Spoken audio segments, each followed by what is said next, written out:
Well, if the draft opinion stands, and they have overturned Roe versus Wade. When Roe versus Wade was decided in 1973, Arizona, as you said, did have a law that said abortion was not legal except to save the life of the mother. When Roe was decided, that made that law unenforceable. If Roe is overturned, our contention is that abortion would, again, not be legal in the state of Arizona except to save the life of the mother.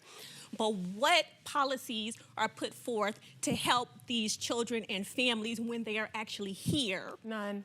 We have in Arizona, child poverty is one of the worst in the country. Children don't have food to eat. Parents don't have jobs.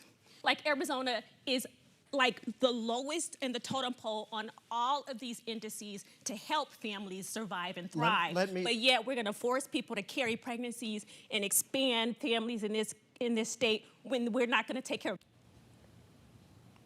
That was Arizona's leading abortion opponent, Kathy Herod, on 12 News last week. She believes Arizona's existing 120-year-old law banning abortion will take effect if the Supreme Court strikes down Roe versus Wade. On the other side was OBGYN Deshawn Taylor. She warned of the impact on families if abortion rights are eliminated. Joining us now to talk about the political fallout in this election year are Julie Erfle, a Democratic communications consultant at Erfle Uncuffed, and Marcus Dell'Artino, a Republican political and government affairs consultant at First Strategic Communications and Public Affairs. Welcome back to Square Off, and yet another week when we're seeing something we thought we'd never see. No kidding. Wow. We've all known for months, though, that there was going to be a major Supreme Court ruling on abortion by the end of the year, their term in June, either on Mississippi's 15-week ban, banning abortion after 15 weeks of pregnancy, or perhaps blowing up Roe versus Wade. So it's not hypothetical right now. Julie, I'll start with you.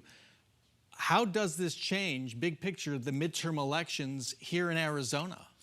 I think it's a huge shift, actually, and especially in a couple of key races. One, the governor's race. We know that it's unlikely for the Democrats to overtake the legislature, and so I think as people are thinking about how do we keep Arizona from having a complete ban on abortion, we have to be looking at the governor's office. We also need to be looking at the AG's office and Maricopa County attorney, because those are the folks who are going to be tasked with enforcing this. We're going to be tasked with enforcing doctors who help women get a legal abortion. And if you believe that women should have that right, because keep in mind, making abortion illegal doesn't end abortion. It just makes it that much more dangerous for women who choose to get an abortion. And so it's really critical that we think about the AG's race. It's really critical that we think about Maricopa County attorney, because those are the folks who will have prosecutorial discretion to decide whether or not to prosecute these doctors for doing something that has been a right in this country for 50 years. Marcus, Republicans are on the verge of a major policy victory they've pursued for decades, and we're not seeing any victory laps just yet. What's going on? Well, there's a lot of time left on this issue. And, you know, Bram, I've said for a long time now, there's one thing that could possibly get in the way, and only one thing, of a Republican tsunami going into this next election, and that's a SCOTUS decision on Roe v. Wade. And that's what's happened. And it energized the Democratic base literally overnight. And so that's what pollsters are looking at now. Throw out all the data that you've had because your turnout model has changed dramatically. That being said, this isn't a final decision. This is a draft decision. And the way politics is going right now, anything is possible. And you could look at a scenario where it actually turns out not to be a victory for Republicans. It very well may be, but everything's up in the air now. But here's the thing, talking about what's before the Supreme Court. That 15-week ban was viewed as extreme not too long ago by abortion rights advocates. Remember that? Yes. That's still in play. That still could happen. John Roberts could bring the court back to where he wants it to be, which is there. Right, which goes exactly to my point, which is everything is still up in the air. Although right now the story is, you know, Roe v. Wade is gone.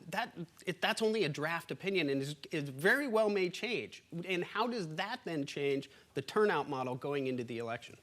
Does it change the turnout model? Because you posted on Twitter, pipe pollsters, check out your, tear up your turnout models. But Does it change the turnout model given that people now have a glimpse into the future and what a Supreme Court can actually do? Right. I don't think it does. I think it really does continue, excuse me, to energize Democrats to understand, and not just Democrats, but just women in general and independents, people who believe that we should continue to have a legal right, that women should continue to make the choices about their bodies, not politicians, right? And so I don't think that that changes. In fact, I think it's an opportunity for Democrats to say, this is just the first of many what we thought settled decisions that could be overturned by a very activist court. So talk about the political communication that needs to be done. You know, what the tone needs to be on both sides, because we've seen Democrats overreach, we've seen Republicans overreach. Let's start with Republicans. Looking ahead, let's say this sticks, this opinion is the one, Roe is tossed out. How do Republicans deal with that, especially because this is an extreme, here in Arizona, this law allows for no exceptions, and it would take effect immediately, many believe, as Kathy Rowe said. Right. Kathy Herod, excuse me. Yep. Well, and there's still, frankly, some legality to figure out at the state legislature if that were to happen to clear up some statutes, because I think that there's some conflicting statutes. But that being said, I think that the Republicans are going to start talking about states' rights is what they're going to, how this message is going to develop, that the courts are essentially saying, look, these decisions have to go back to the states. Stick with what you just said about the legislature, because that is an open question. This law, let's stick with this hypothetical, this Roe ban could start immediately, just as same-sex marriage. Remember that back in 2015? You saw county clerks' offices opening and allowing same-sex marriages. It could start immediately. Is there a plan in place for a special session of the legislature that might modify that more than century-old ban on abortion? There's no plans for a special session right now. I mean, the legislature is singularly focused on getting a budget done right now. And I still think that there's a long way to go on the Supreme Court decision. So we got to wait for the court to actually issue its final decision. And then there's a possibility, and it may be when a new governor comes in. I mean, we don't know how quickly this is going to happen, but certainly the governor could call a special session to get into that issue.